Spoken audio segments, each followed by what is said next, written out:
Paragraph 9 sir, page number this is 46। प्रश्न है, आपके अलावा घटनास्थल पर मैं स्वयं उपस्थित रहा और घटनास्थल पर आपके अलावा मैं भी संपूर्ण संज्ञान में किस किस समय क्या क्या घटित हुआ। हाँ, आप वहां उपस्थित थे। 5 साढ़े 5 बजे आप भी उपस्थित थे और आपके सामने ही मुझे गाड़ी में बिठाया गया और आप ही कहा कि मेरे साहब गाड़ी में बैठे हैं, आप मिल लीजिए। मैं गाड़ी में बैठे उस व्यक्ति से हाथ मिलाया जिसको आपने साहब होना बताया था। तो 5 सवा 5 से 5:30 बजे उनसे सर जी हमने पैराग्राफ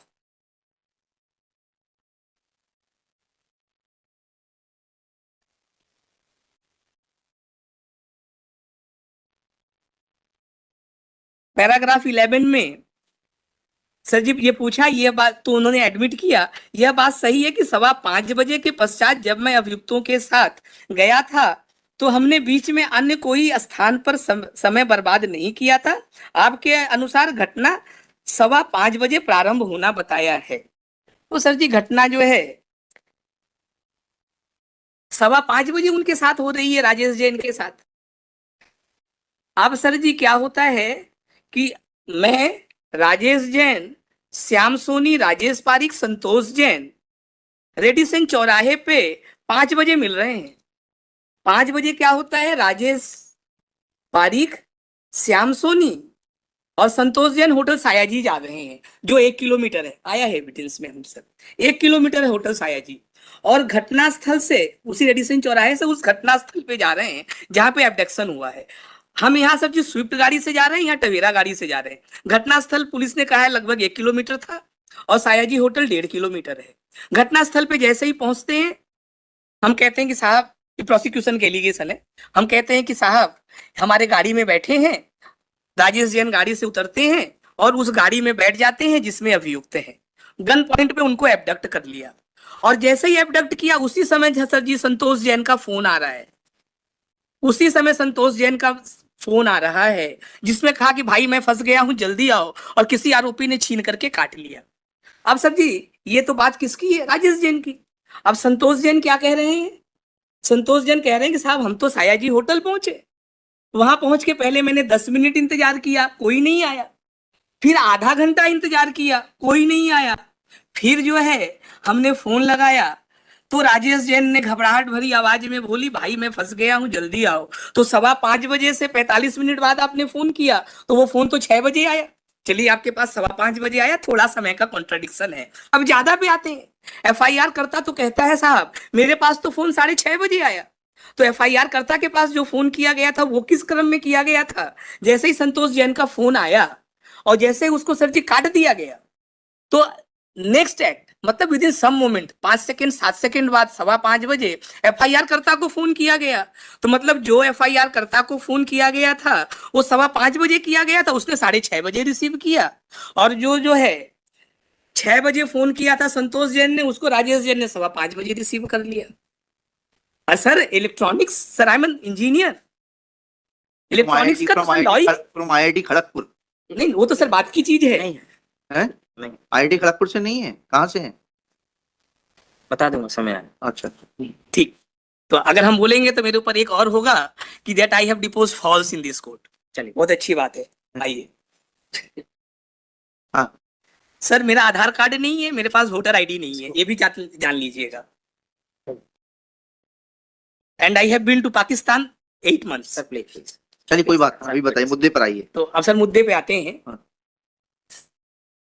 सर यहाँ पे आ गया जो है sir ji continuity of action and the proximity of time. जी कैसे अलग हो सकता है सर। अब उसके बाद फिर हमने जो है विवेचक साहब से कहा कि साहब आप ये बताइए वो घटनास्थल कौन सा है जहां पे जो है इनके साथ अपहरण हो गया। अब सर इनके सर जी एबडक्शन की स्टोरी सुनते हैं सर। अब तो रैंसम डिमांड में सर यहाँ क्रैश हो गया। यहाँ पे सर जी तुमस्को ब्रूनो ने केस में ऑनरेबल सुप्रीम कोर्ट ने बोल दिया, आर्टिकल 141 ये कह देता है कि जहां पे 3 बेंच ने फैसला कर दिया that is an president ruling. एक मेरे ऊपर क्या आरोप है, आपका आरोप है मेरे ऊपर क्या आरोप है, आपका आरोप है मेरे ऊपर कि आई ल्यूड राजेश जैन। हमने राजेश जैन को क्या किया, ल्यूड किया। लिक्विड करके क्या किया जो सर, तो उसको इंदौर बुलाया, इंदौर बुला करके हमने अपहरणकर्ताओं के हवाले कर दिया ताकि जो है एक्सटॉर्शन जो है लिया जाए। तो सर जी हमने जो है क्वेश्चन किया PW20 जो विवेचक थे, और ट्रायल कोर्ट का कंक्लूसिव कंक्लूजन क्या है उसको देखें sir. PW20 page number 166 para 10।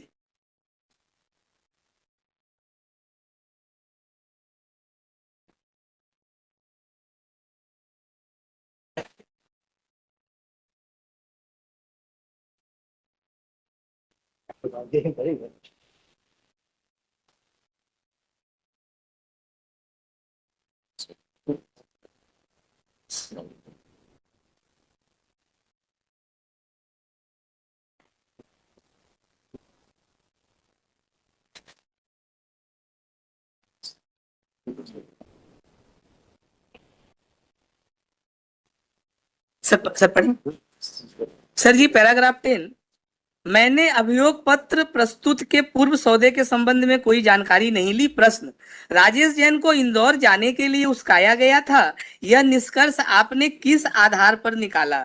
निराकरण, उपस्थित साक्षी ने संपूर्ण विवेचना उपरांत आरोपी की गिरफ्तारी और उससे संबंधित कार्रवाई की है। ऐसे स्थिति में उससे पूर्व के घटनाक्रम उपस्थित साक्षी से संबंध नहीं होने से तथा इस संबंध में साक्षी का कोई निष्कर्ष अभिलेख पर न होने पे प्रश्न पूछने की अनुमति नहीं दी जाती है। सर आपने मेरे को गिरफ्तार किया, 90 दिन कस्टडी में रखा, चालान पुटअप किया, मेरे ऊपर आपने एलिगेशन लगाया कि मैंने लूर किया। किससे लूर किया? एक जो है लैंड डीलिंग से। उस लैंड डीलिंग को आपने इन्वेस्टिगेट क्यों नहीं किया? यहाँ पे क्या किया सर जी, बहुत अच्छे से जो है पूरा बर्डन ट्रांसफर कर दिया किस पे सर जी? PW22 पे। PW22 ने तो मेरे को गिरफ्तार भी नहीं किया है, उन्होंने तो मेरा कोई स्टेटमेंट भी नहीं लिया है। विवेचना तो जो है सर जी PW20 ने किया है। तो आपने तो जो है सर जी मेरे खिलाफ जो है कोई सबूत ही नहीं पेश किया। The case is a hit to section 102। Illustration भी, बर्डन ऑफ प्रूफ इन पे है, आप मेरा कोई स्टेटमेंट भी नहीं लिया है। विवेचना तो जो है सर जी PW20 ने किया है। तो आपने तो जो है सर जी मेरे खिलाफ जो है कोई सबूत ही नहीं पेश किया। The case is a hit to section 102। Illustration भी, बर्डन ऑफ प्रूफ इन पे है, आप नहीं कोई साक्ष्य देंगे तो हम जीत जाएंगे, लेकिन हम नहीं जीत जाएंगे सर, क्योंकि द कंटेंशन इज विस विस।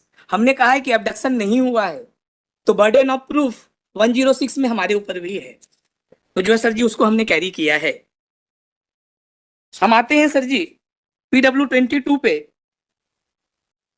Paragraph 86, page number 186 sir, paragraph 86।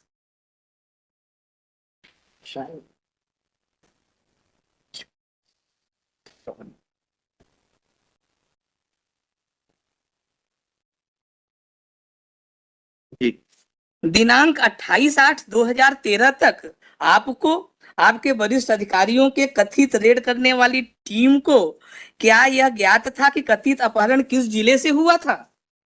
तो उनका उत्तर है, मेरी जानकारी अनुसार शायद सभी को यह जानकारी थी कि अपहरण जिला इंदौर से हुआ था, किंतु जब अपहरित राजीव जैन ने परिजन से पुलिस थाना कोतवाली खंडवा आकर घटना बताकर प्रथम सूचना दर्ज कराई गई थी, तब उनके परिजनों ने अपहरण इंदौर से होना बताया था, जिस कारण परिजन ने बताया था कि लैंडलाइन नंबर पर अब अज्ञात व्यक्तियों द्वारा इंदौर से फोन कर अपहरण के बारे में बताया था। अब सर एडमिशन यहाँ से चालू होता है। यह कहना सही है कि साक्षी सहायक उप निरीक्षक भरत सिंह के धारा 161 CRPC का कथन मेरे हस्तलिपि में है। यह कहना सही है कि उस साक्षी ने उक्त कथन प्रदर्श D21 में ऐसे ए भाग में यह उल्लेखित है कि खंडवा जिले से दिनांक 24/8/13 को एक व्यापारी का अपहरण बदमाश अज्ञातों द्वारा किए जाने की सूचना। अब सर जी 28 तारीख सर जी को क्या है, 28 तारीख को धनंजय अपहरण फिरौती मांग रहा था, और 28 तारीख को अपहरण खंडवा में हुआ है, इंदौर में नहीं हुआ है। नहीं 28 को तो रिकवरी हो गई। सॉरी सर 24 तारीख, 24, हाँ वही मैंने कहा आपको। लेकिन सर ये जो कथन, यह कहना सही है कि सहायक उप निरीक्षक नाथूराम दुबे ने पुलिस कथन D22 में ऐसे ए भाग में जो है उक्त तथ्य में उल्लेख है। स्वतः कहा कि D21 व D22 में खंडवा जिले के स्थान पर त्रुटिवश खंडवा जिले से लेख कर दिया था, त्रुटि हो गया सर। यह कहना सही है कि पुलिस उप निरीक्षक नरेंद्र कुमार के पुलिस कथन प्रदर्श D23 में ऐसे ए भाग पर मध्य प्रदेश के खंडवा से अपहरण होने का उल्लेख है। स्वतः कहा कि D3 में मध्य प्रदेश के खंडवा का के स्थान पे मध्य प्रदेश के खंडवा से लिख दिया था। यह कहना सही है कि साक्षी निरीक्षक राजेश चावड़ा के पुलिस कथन प्रदर्श D24 में भी ऐसे ए भाग में खंडवा मध्य प्रदेश में घटित घटना के आरोपियों को उल्लेखित है। यह कहना सही है कि सर्वोदय अस्पताल के केस समरी तथा डिस्चार्ज अभिलेख में प्रदर्श प्रदर्श P14C में ऐसे ए भाग पर अपहरण 24/4/13 को खंडवा मध्य प्रदेश से होना उल्लेखित किया गया है। यह कहना सही है कि सर्वोदय अस्पताल के MLC हेतु पुलिस सूचना में भी अपहरण दिनांक 24/8/13 को खंडवा से होना उल्लेखित है। नोट प्रश्न आरोपी ने दस्तावेज दिखा के पूछा है। सर ये क्या है सर, 161 का है। उन्होंने कहा कि त्रुटिवश गलती हो गई, लेकिन सर जी फिर PW7 में आते हैं जो CSP साहब हैं। CSP साहब ने पैरा 1 में जो कहा था कि जो है आपको रूलिंग दे रहे हैं, आपको रूलिंग दे रहे हैं PW12 योर लॉर्डशिप पैराग्राफ 9